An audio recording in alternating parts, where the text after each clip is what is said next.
unprecedented acts of defiance in cities and university campuses across China. Anger and frustration boiling over against the government's strict zero COVID lockdowns.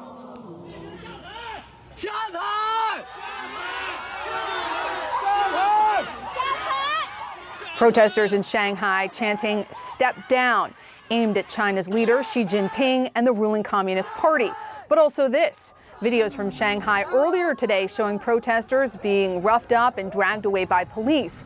People can be heard yelling, "Release them." Now, CNN's Selena Wang is in Beijing. Selena, what is happening there? What is the latest?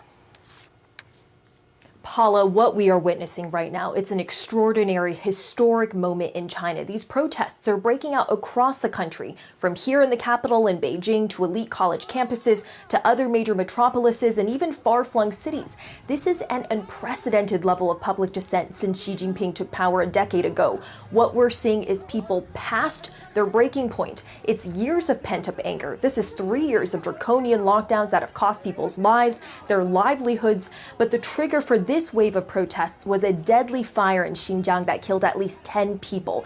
Videos of the scene indicated that COVID restrictions prevented victims from getting help.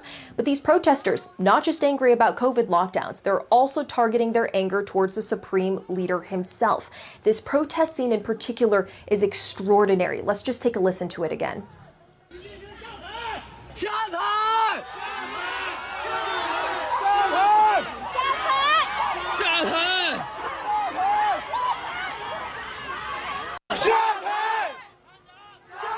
Paula, that is people in Shanghai calling Xi Jinping to step down over and over again. Those chants go on for quite some time. They're also calling for the Communist Party to step down. I can't overstate just how shocking it is to hear this crowd in Shanghai, China's wealthiest and most cosmopolitan city, and that chanting happening in a central upscale part of the city to be directly calling out for Xi Jinping to resign. I mean, this is virtually unheard of. And in China, it is extremely dangerous to publicly criticize the party, especially Xi himself. You risk prison time or even worse. Some protesters also chanted they don't want COVID tests, they don't want dictatorship, they want freedom and democracy. Witnesses told CNN as well that rows of police officers were making arrests, forcefully pushing protesters into police cars. But the next day on Sunday, hundreds of Shanghai residents returned to continue protesting despite heavy police presence and roadblocks. Videos also showed some protesters violently dragged away, and now that area has been mostly cordoned off. But what we're seeing is this tipping point across the country after years of suffering and deaths during lockdowns because people struggle to get food, necessities, and emergency care in lockdown, Paula.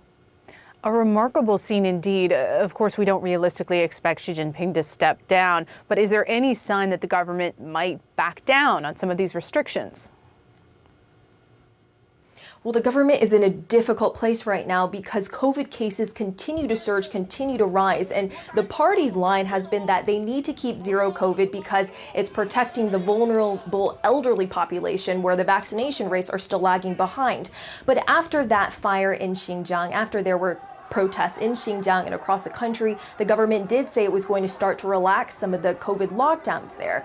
But at the same time, you have state media publishing headlines that are basically doubling down on zero COVID, saying it is the best policy for China. And I just want to reiterate that fire in Xinjiang, Paula, it really triggered people's worst nightmares here because it's really the idea that any one of us here in the country could have been stuck in a lockdown building while a fire is raging, unable to get out or to get help. Terrifying. Selena Wang, thank you so much for your incredible reporting. Appreciate it.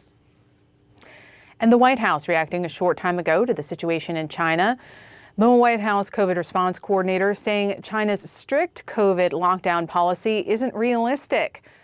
President Biden's chief medical advisor, Anthony Fauci, also saying today he was baffled why China wasn't accepting foreign vaccines instead of relying on medications that were less effective.